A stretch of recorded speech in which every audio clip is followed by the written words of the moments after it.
Mike Drop Barbecue. What's up, man? What's good, brother? Long time no see. I see. My man. Listen, I'm glad you're here. Me too. Me too. Yeah, no, I am. I tagged you and Torsten and got a lot of respect for you guys, but I disagree. And I know you guys, are real good businessmen and you're great at what you do. But I want to hear your thoughts on first how you think it went. I'm sure you hear some of the things I said. I want to just let you just kind of bring it to this community and say your piece. First, I want to say thanks for letting me get on, because me and you, we bump heads about a lot of shit. You know it. No. So the fact that you let me on, I respect that. So real shit. Now, for people out there that don't know me, y'all gotta realize, I'm a very opinionated, passionate person. I agree with the protest, because what a protest is, it's about bringing attention to a topic. I mean, we've seen protests about BLM. We've seen protests about, domestic violence, abuse, stuff like that. We've seen a lot of protests. If you don't bring attention to a topic, that topic never gets addressed. So the fact that we brought it to riders have seen it. The apps are in breakdown mode. They're out there really trying to get shit going. Like, hey, you know what? We're really paying drivers right. We're doing this. They know we coming. We the 300. They know we coming. Like I said, we're a small army, but we coming for them. I've had so many people offer me cash, and I don't like saying that shit on live stream, because I hate to make people think that rideshare drivers are rolling around with all this money in their pocket. I'm not that way. But I'm gonna tell you on this live stream right now, I put a G in my safe this week off motherfuckers done paying the apps. And I don't say that shit to nobody. I ain't even say that on my channel, because I don't want nobody to see us like that. You can ask any driver out there this week. We had too much money in our wallet. People are done with the apps. They're done being played. You don't pay the travel agency $1,000 and you find out the cruise wasn't worth nothing but $250. And that's what these apps are doing. We protested. We stood up about that. A lot of people, like I said, slavery didn't end because people kept working harder. Slavery ended because people stood up to that shit and fought for it and said, we're going to put our lives on the line for that. You don't end something by saying, we're going to play the game. We're going to lay down. Okay, cool. When you guys are ready to not make us slaves, we on y'all time. No, fuck that. We stand up when it's time to stand up. Too many people out here driving their cars don't have the $2,500 deductible that Uber says you need to have if you wreck your car on the app. If you ain't got 25, y'all know me. I show my bank account every month. I got 20 G's in the bank, but I'm an anomaly to the game. I'm an accountant. I do other shit to make money too. I'm an anomaly. But you can't base this industry on an anomaly here and there because Torsten has money, because you got money. Only a few of us have money, but we stand up for those that don't have it. You ain't got $200, $2,500. Your ass shouldn't be driving on this app today. What Uber needs to do is lower that deductible down to 100, down to 200, or let us use our own commercial insurance. Y'all charging us way too much for commercial insurance. $200 for a half day. $200 for a half day of driving. Who's they? Uber and Lyft. When you look at all these rides we getting almost $200 for a half day of working. You can drive for 11 hours. You add up all your commercial insurance, I bet it's about $200. It only costs you about $300-$400 a month for commercial insurance in reality. You paying $10-$15 a day. Why they charging us $200 a day for commercial? That shit on our back. They're pocketing that money. They're charging these riders for that. They pocketing that money. That's our money. So what they should do is say, we'll give you a choice. How about y'all buy your own commercial insurance? We give you 100% of the fare that the person pays.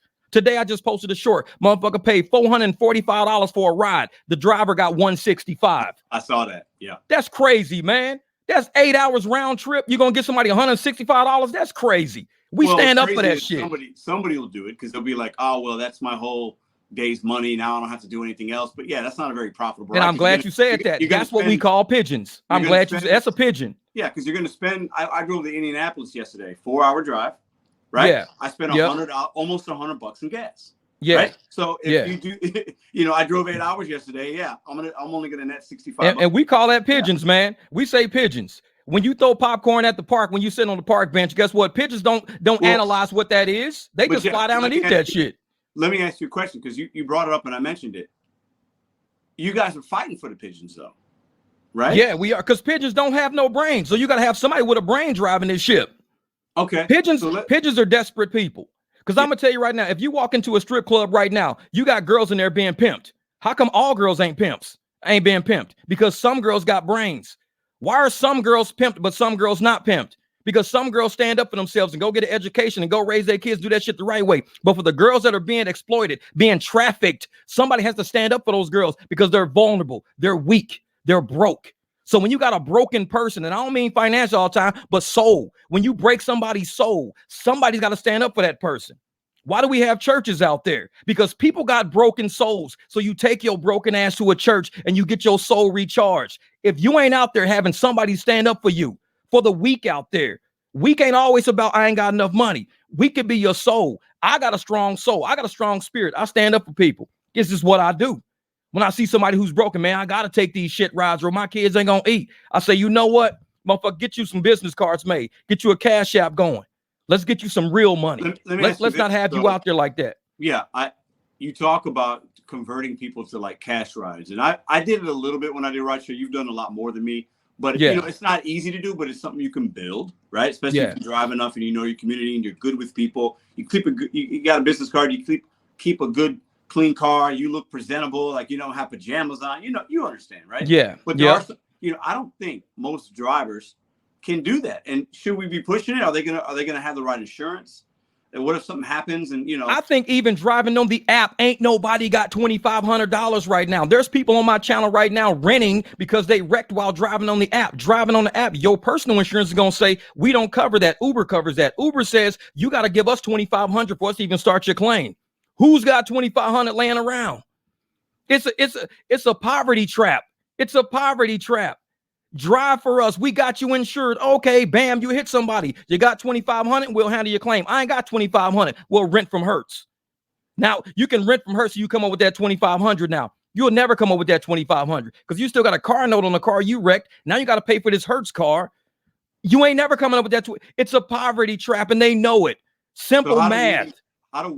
So one thing about this strike versus the other ones, like I said in the beginning, this one definitely got more media coverage. In my opinion, right? I mean, right? You would, which is good. Yeah.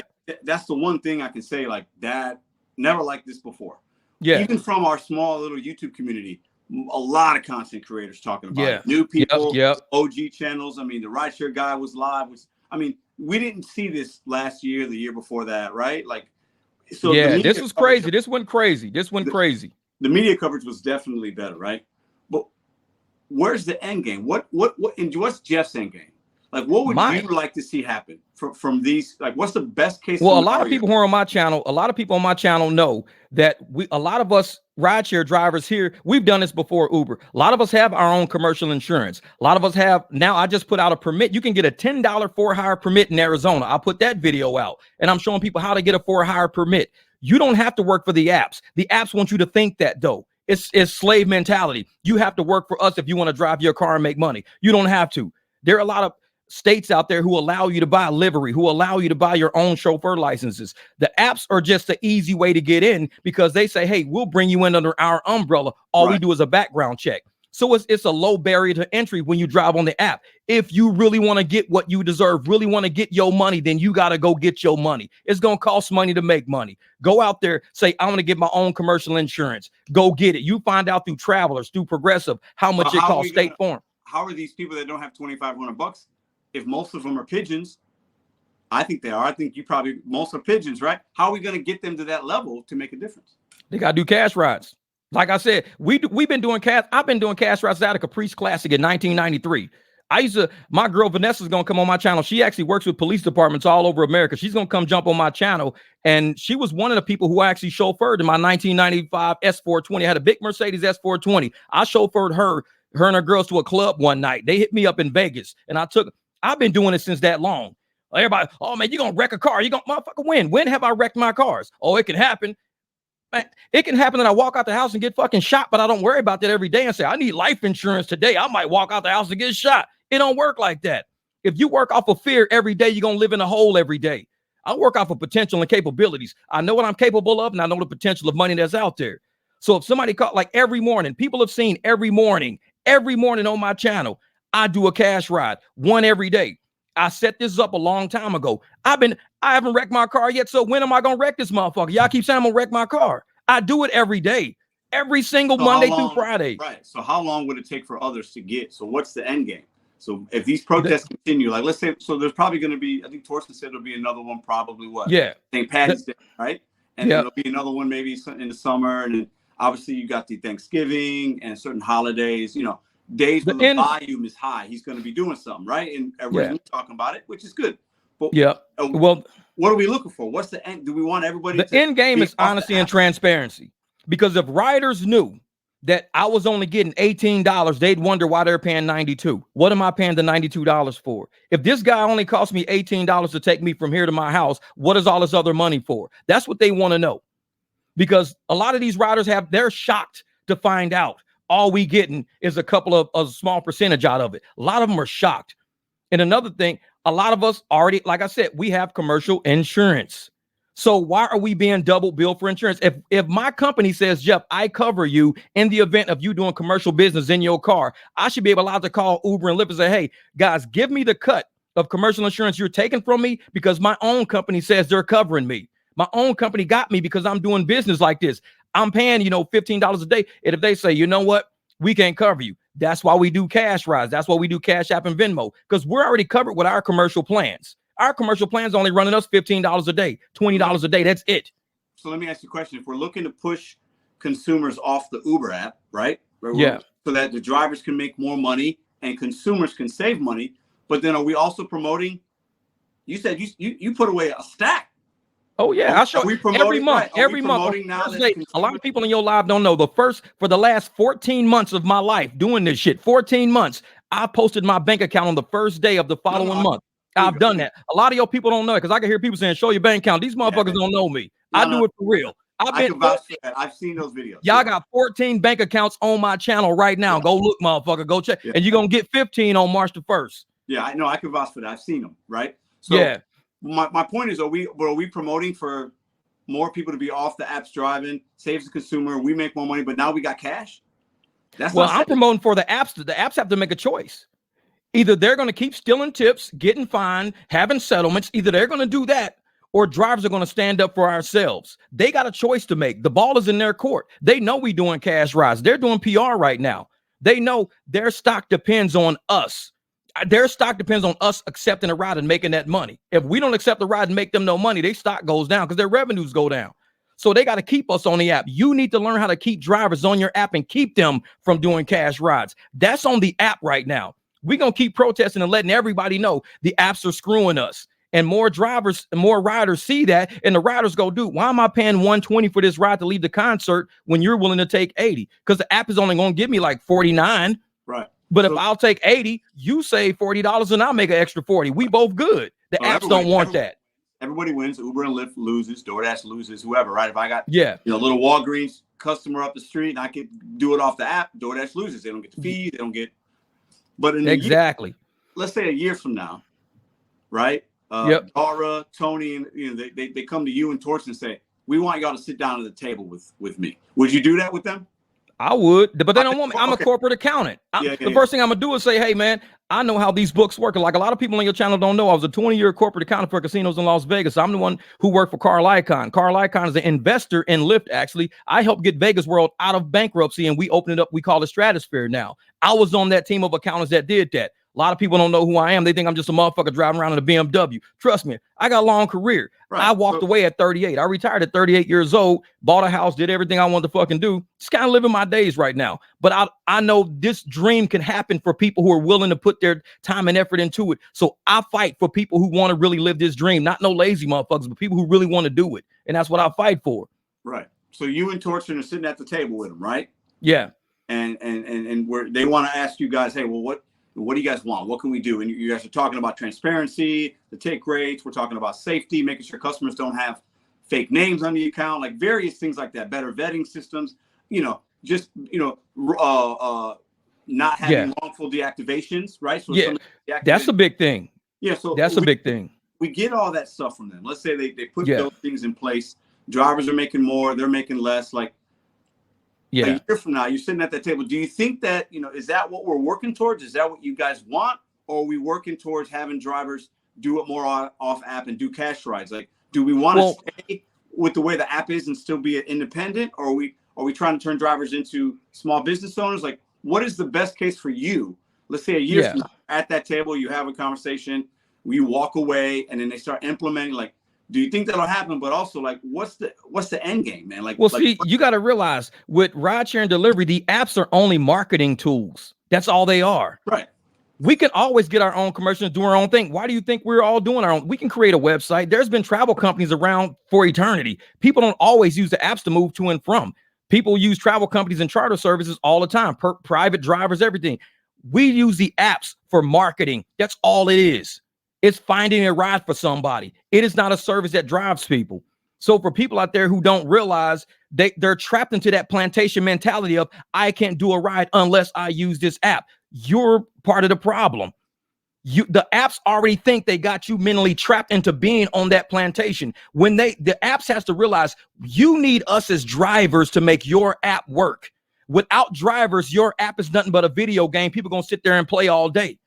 The moment drivers stand up and say, I'm not taking that ride for that price, because everybody was scared to decline rides. We're not scared to decline rides because I know my worth. Last night, I went out last night for 2 hours, 3 hours. I went out last night for 3 hours last night, made almost $100 an hour. I only drive UberX and Lyft. People say, how do you make $100 an hour on UberX and Lyft? Well, you don't know what my channel's about, do you? I got all my screenshots. I do my shit because I tell people, you have to understand that the apps need your car. The apps need you. Without that, this rider don't get nowhere. How's the rider going to go somewhere? They're going to find somebody else who don't think themselves as valuable. That's how they're going to do it. Hold your own valuable. And I'm one of these people that if you're doing a line of work from a position of, you're not the one to talk about a strike. I don't know what that dude is saying. I have no idea. Some people can't. I don't know. I want to read this comment. I want to ask some questions. I like this. I think it's relevant, but I want to challenge this in this group. Let's hear it. These people aren't ready for your energy, Jeff. Jeff brings it. I know. True. Yeah. I'll say yeah. No. I tell motherfuckers on my channel, get off my channel because they ain't ready for that shit. I've done. I cuss too, like you. So I don't, I don't hold back, and I got a lot of energy as well. But yeah, I think what I want to say to Jay Grand is respectfully. I think just because we got energy, don't necessarily mean that we're right. Yeah, true. Jeff can deliver a message, man. I get down. You can get down, and people like that energy, and people are attracted to that. That's why your channel's growing, right? See, but I'm gonna show you something right now. I'm gonna show you because this not even on my channel yet. I'm showing you some shit not even on my channel yet. Last night, I went out last night. I drove about 46 miles. 2 hours, 13 minutes of driving. So for 46 miles, they paid me $175 to drive 46 miles. I don't do $1 a mile ride. That's Lyft. That's Lyft basic. That's the basic Lyft. So I made $175 for driving 46 miles. I don't do $1 a mile shit, $2 a mile shit.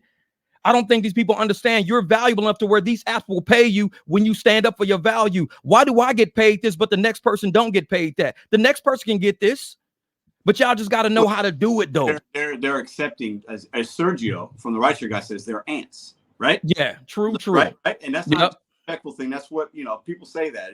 Yeah. They're making that, but they're driving 150 miles, not 40 something, right? Exactly. And they're not taking home as much money because they burn more fuel, depreciated the vehicle, and they had to either deliver or rideshare more individuals, putting themselves at more risk. Yeah. The more risk there is, right? Exactly. But what do we, if we're trying to lift up the bottom, you said you want to lift up the pigeons. We want the bottom people. We want the ants not to be ants. Hold your value, man. Hold your value. There's always going to be ants. We can't have it in this gig economy. It can't be everybody making the same money. That's why I said some people need to be employees, not contractors. They don't even know what a contractor is. They think they have to do, I'm scared to decline. I can't decline. I got to keep a high AR. You're not an employee. You're a contractor. Imagine owning a swimming pool company and doing swimming pools for $50. People be using your ass left and right. You build a whole swimming pool for 50 because I got to stay busy. I got to do a swimming pool. No, set your profit margins. You're a contractor. How are you going to do this business? You know what you need to make. I know what I need to make. Set up. But if you tell somebody else, hey, I want you to do a pool for me, but I need you to only charge me $50 for it, I'll say, hell no, because I know my worth. It's going to cost me about $30,000. Okay, so if it's going to cost me 30 grand for all the supplies and all the work I got to hire, and I want to make some money, it's going to take me a month, I might charge you $42,000. So I get $12,000 on it. So therefore, contractors are the same way with rideshare. If you don't set your own profit margins, if you don't know how to do a business, you're going to become an employee and you're going to be struggling. Why do you think so many people in the gig industry are preyed on by payday loan places? Because they know these people are not business minded. They're employee minded. Paid employees live check to check. Contractors stack. And like I said, you can go to my channel for the last 15 months, starting next month. When you see my shit next month, because we had waste management. Last year, I made 3,600 in 5 days. This year, I only made like 2,600 in 5 days, but only worked 3 days. 2,600 in 3 days. And that's not even counting the fucking all the cash I made. But I tell people, when you know what you're doing, you can sit here and comfortably know these apps can't control me. They don't run me. They can't force me to take 50-cent-a-mile rides all day. You can't do me like that because I know my worth already. A lot of people have given up. They've given up. Oh, I got to do what they telling me to do. I can't do that because they're going to kick me off the app. That's a problem. Deactivations are a problem. Like you said, Pedro, deactivations are a problem. One thing we're going to fight is deactivations. The other thing is commercial insurance we're being charged for. We can pay for our own commercial insurance. We don't need them to buy commercial insurance at a 5X rate. They're charging us 5X for commercial insurance that we can get for cheaper. Imagine buying a car from a car lot and them selling you the car lot car insurance instead of you going out and getting your own insurance. Well, they're going to upcharge you. Yes. To put you in the room. I got my girlfriend that sells State Farm. No, I get it. There you go. So you know how they upsell insurance. No, we get that. People when they're desperate, and a lot of people, whether American, migrant, immigrant, people are desperate. A lot of people in this country, even if they're just coming here or if they've been here their whole life, a lot of people are thirsty.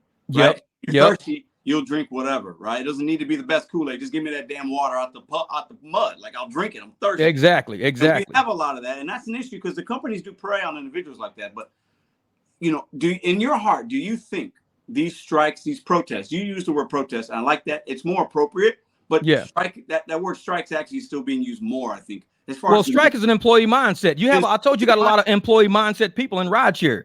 We're not employees. You can't strike if you're a contractor. Right. Contractors can protest, but you got a lot of employee-minded people involved in ride-share and delivery. They still think they work for these companies. That's how fucking shallow this shit is. They still think they're employees. Let's go on strike. Motherfucker, you're not an employee. We trying to snap their ass and wake them up, bruh. You at another level of the game now. It's a more appropriate word, right? Yeah. But in your heart, do you think if we continue with the protests, okay, and that word kind of takes over the strike because it is more appropriate, and as customers and consumers understand, like, all right, they're protesting, they're not striking. I didn't know they weren't a W-2. Now I know they're a contractor. They're protesting. The consumer base gets more knowledgeable. The media, politicians, whatever. Like, in your heart, do you think that this is going to make a change? Do you think that the protests will be effective, and how long do you think it will take? I believe the protests bring forth transparency. Just like when people protest the police brutality and stuff like that, it started forcing transparency. People say, oh, you got to wear body cams now, or you got to do this now, or you can't. Once you start protesting, people stop doing stops. When we protest this, rioters are now watching the news. Right? Drivers aren't the only people paying attention to this protest. People who use these services are paying attention to these protests. So now they know what the issues are that they probably never knew before. Many of them will tell you, we didn't know y'all tips was getting stolen. They'll tell you that. But don't you think protesting somebody being murdered by a cop, and we've seen that in this country in the last, we can name the names, we don't need to, but it's murder. They didn't have a gun, they didn't have a weapon, straight murder, right? Somebody's gone to jail. That's not the same as a $3 Uber fare. I didn't say that. I'm just saying a protest is a process. When you protest something, it's a process you're doing to bring attention towards something. I didn't say stealing tips is just like shooting somebody. I never said that. I said protest as far as a process you want to use to bring attention to a topic. You can't strike to bring it to no. So we protest. We stand up for something saying, hey, this is wrong. When people see what wrong is, then they say, oh, we didn't know they were stealing you guys tips. Yeah, there's a $328 million settlement. What? $328 million? These people didn't know none of this because they're not. We do this every day, 24/7. We do this every day. They don't do it.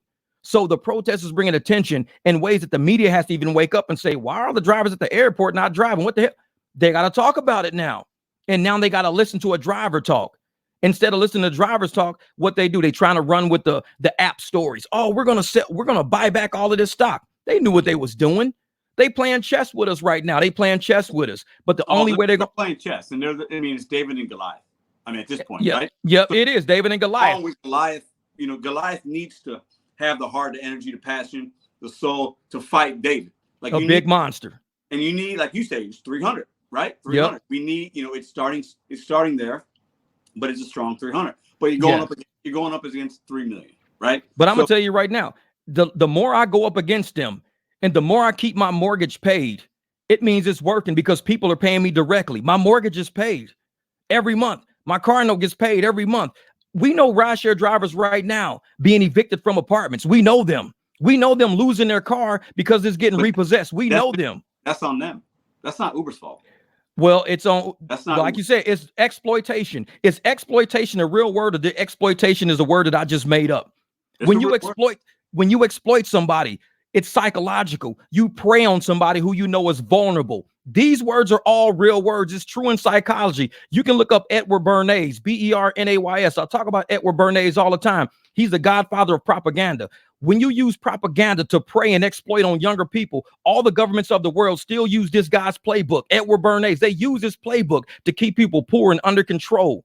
You can't control people who have freedom, wealth, and rich. You can't control them. So you keep people broke, beaten. It's like you got to beat somebody's soul down. When you look at a domestic violence victim, people's like, well, why don't she just get up and leave? First, she don't even have the soul and the heart to get up and leave. She ain't got the money to leave. She don't even have the path to leave. When you beat up somebody's soul so much that they think you can do them wrong and they got to deal with it, what do you end up with? You end up with broken people. And that's what we stand up for. We stand up for broken people. And it's cool if broken people don't want to stand up. Cool, sit your ass down. I'll stand up for you. I know your knees is weak. I know your heart is weak, but mine ain't. And that's why I'm standing up. So you're standing up for the people that can't stand up for themselves. I'm kind of basically right. Yeah, people stand up for sex trafficking all the time, but you don't see. Oh, people need to stop standing up for sex trafficking. People need to stop. What? They're victims though. These people are victims of sex trafficking. They're vulnerable people. They're trying to come to America for like a whole new like lifestyle, and what happens? They get taken advantage of. They get exploited. We see it all the time. Would you say most drivers are exploited? I would say many, not most, because many have already done this before rideshare came along. Yeah, I wouldn't say most, but many are. And many have commercial insurance because many do things with their big ass trucks. They got Mercedes van. My girl Megan, she got a big ass Mercedes fucking van. She drive around $2,000-$3,000 a pop in that Mercedes van. She don't rely on Uber and Lyft. She still does Uber and Lyft in her 4Runner and everything, but she's got a big van. I'm glad you said that, because I think a lot of what I've never understood, and I want to get your perspective, because obviously you're making money on the side, like your own, like you're stacking cash off books. Yeah. Right? So why talk about it? What I never understood is, like, there's other channels, more so in the DoorDash community, because I'm not the rideshare community and food delivery there's a lot of separation there, because not rideshare, and a lot of people watch rideshare, don't watch DoorDash content, and vice versa, right? True. In the DoorDash community, right, I got a little bit of a pulse on what's going on, and I see a lot of people make videos talking about DoorDash is the worst. It's app slavery. We've seen these words, the videos tossed around. It's the worst company. Yeah. Is it not Bedrock? What's the delivery is a lot different. A delivery is a lot different. Delivery is different, but this is my point. So I would see these people talk about the company like it's bad and they hate it and it's slavery, but they would still work the apps. So my question to you is, why do you do Uber and Lyft still if you've got the off books? Like, why work for a company if it's that bad? That's why I do it, to save people, not only to save people money, to make me money too. Because if you look at it from an economic standpoint, people have said that companies like Uber and Lyft are destroying the economy. They're coming into neighborhoods that are already low advantage neighborhoods, low at-risk neighborhoods, taking the funds out, never putting the funds back. We've said that about Nike before. Nike coming in, taking out the black athletes, not putting money back in. These apps are no different. They're corporate people in suits, thugs, sitting in the office, finding ways to get in neighborhoods where people don't have money. People have to get around and do things. They're extracting the income out of it. We always talk about the black dollar all the time, the black dollar community, and we need to have people who represent us if we spending our money with you. Uber and Lyft don't represent a lot of people. They come in, they extract the money out, they leave it all dilapidated. No reinvestment back into that community. I reinvest back into the community because I live in these communities. So if somebody across the street rather pay me $50 instead of giving the apps $100, guess what? That 50 is going to be spent back in my community. But they'll pay the app $100. I might get 22 out of it. Now I only have 22 to put back in my community. Oh no, I get it. I mean, in theory, that's the way it should be. It's very hard at that point. And just, now everybody's just so inundated with the luxuries of this, the quickness of this. They don't want to give somebody money off the books. They might not even have cash. A lot of Americans don't carry cash. Yeah. The platform's easy because it's all digital. But I get the points, right? I mean, what do you think we're going to get to a point where the companies will be more transparent? That seems to be the number one thing on a lot, even in the food delivery. Do you think we'll get to the point that that's going to happen? And if it does, will it have to come through legislation? And do you want some kind of legislation Oh no. I'm like, little government, man. I'm not big government. The bigger the government, the bigger the problems, man. Keep government out of independent contracting work. Just keep them out of it. Let us fight the apps. Don't you think the protests are going to lead to more Seattle legislation, Prop 22, New York City? I hope not. I hope not. I think really, because I don't want that in Arizona. I don't want that in Arizona. What they got, because I'll tell you right now, we can look at all the drivers in Seattle, all the drivers who have legislation now. Did it fix their problems? No. All it did was it put icing on top of a cake that was half baked any fucking ways. So it's like, if you want this to be a true gig, let us fight for our dollars. There's customers. This customer needs a ride from point A to point B. That's it.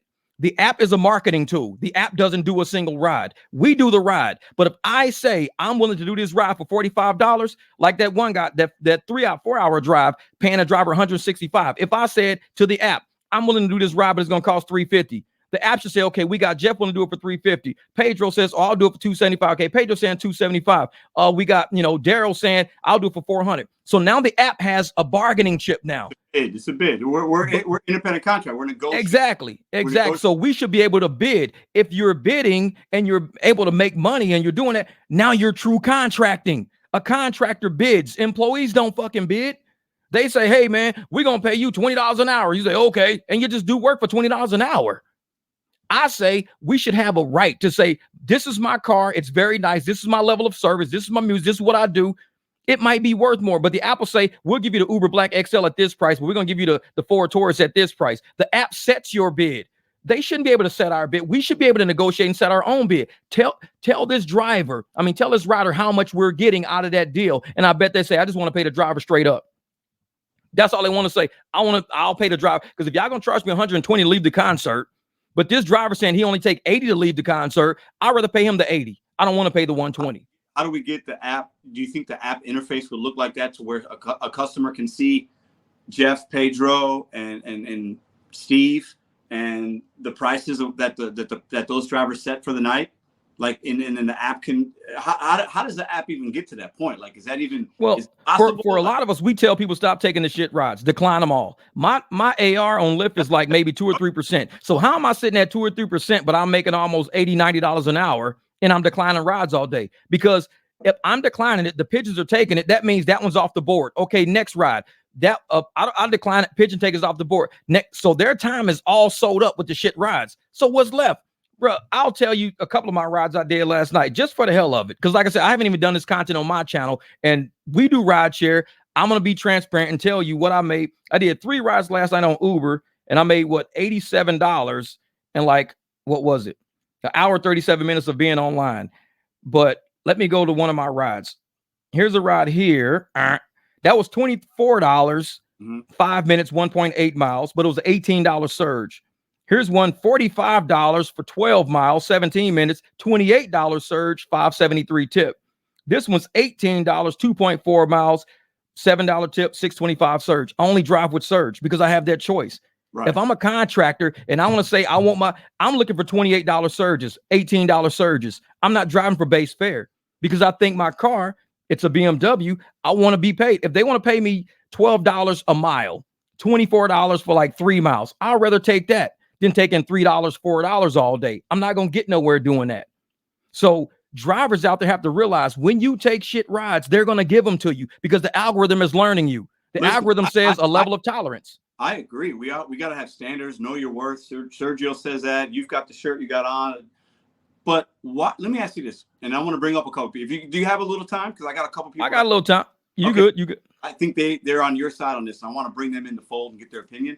But you cool. Jeff, why are we pandering to the weak, man? I mean, you want to be a voice for them that bad? Like, why are we giving them? Why are we taking from our money and the people that figured it out and giving them? Why are we doing that? Why are we trying to level the playing field? It's just like asking people, why do we have a Goodwill? Why do we have a Salvation Army? Why do we have churches? Why do we have philanthropists? Why do we have people that have so much money they could just say, fuck everybody, I'm going to go ball out of control? Some people got a heart. That's what it boils down to. Some people don't. Some people got a soul. Some people will blow your brains out right where you sit. Some people won't. Sure. I don't have it in me. Everybody know me. I'm a gun owner. I've always been a gun owner my whole life. I don't think I have the heart in me to shoot somebody. You have to really get me to the point to where I have to shoot somebody. I don't even think if it came to me, I could do it. because my heart is, I'm looking at this person as a human. I'm like, I could be killing somebody's dad right in front of me, man. He's probably wondering where his dad went to, got to do some birthday shit tomorrow. I got kids, so I feel shit like that. So I'm not one of those people who just can look at somebody struggling and suffering and say, oh yeah, I'm not taking care of these people. Fuck these people. I'm moving on. But we do have people like that. I'm just not one of them. Let me ask you this question. And I see SKM, I see Hoodie Smurf. I'm going to bring them up. We do that in this country, right? We have government assistance programs. Growing up, I stood in government cheese lines in Chicago. I remember. Yeah, facts. Block of cheese. Like, we did that. And we did it when we needed it. But do you think that do you think sometimes when we help too much, it can be at a deficit of those individuals, the people that are helping, because they'll just stay there and they get comfortable? Well, you got destructive help and you got constructive help. You got to look at both ways they're set up. Constructive help is like having workshops. Destructive help is giving somebody with bad money management more money. Right. That's destructive help. So you got to have more workshops. Isn't that what we're doing with the gig drivers? We'd be giving them more money and they're bad at money. No, but see, we do workshops on my channel. All my live streams ain't nothing but workshops. Think about it, man. The way we talk, the way we work, the way we show our stuff. When I show my ride-alongs, that's a workshop. If you watch my workshops, you're going to say, damn, so he is declining everything and he's still banging out good rides. How the hell is this dude making like $60, $70 an hour and he ain't taking no fucking rides? I'm sitting there Jack in the Box, just letting the ants take all the little shit. And what's left? $18 surge pops up. Why? Because they done chased everybody out. So now I got money. We run workshops all the time on our channels. People don't look at them as workshops. They look, oh, this is a video. Motherfucker, this ain't no cat video. This is a workshop. It's like, if you can't see, when I went to workshops for accounting, I used to come to Arizona. I lived in Vegas. We would fly all of our accountants out to Scottsdale and we do workshops 3-4 days. So I'm used to doing time management workshops, financial accounting workshops, auditing workshops. Workshops is when you get together, like-minded people trying to go forward and y'all talk about it. This is what we do on my channel. We don't sit around all day bragging on shit. We try to help those that, man, I need some help, man. I can't figure it out. What's going on? I'm like, dude, I can help you drive 46 miles and make $175. I can help you do it. No, that's great. I've helped, a lot of people as well with the food delivery game, trying different programs. Maybe they work for you. No tip, no trick. Make sure you're respecting yourself, like miles to money, profitability. Look at how long it's going to take you, because sometimes the miles aren't all equal. We all do these workshops. Yeah, right. I think we have channels that have these workshops, and I like that because we're able to uplift some of the people that need a little bit of a guidance or an opinion, some motivation, whatever, right? Yeah. Isn't that enough? Do we need to continue getting the media so where then if we get more media, we're getting legislation, bro? I'm telling you right now, it's gonna. I don't think so. Get a hold of this.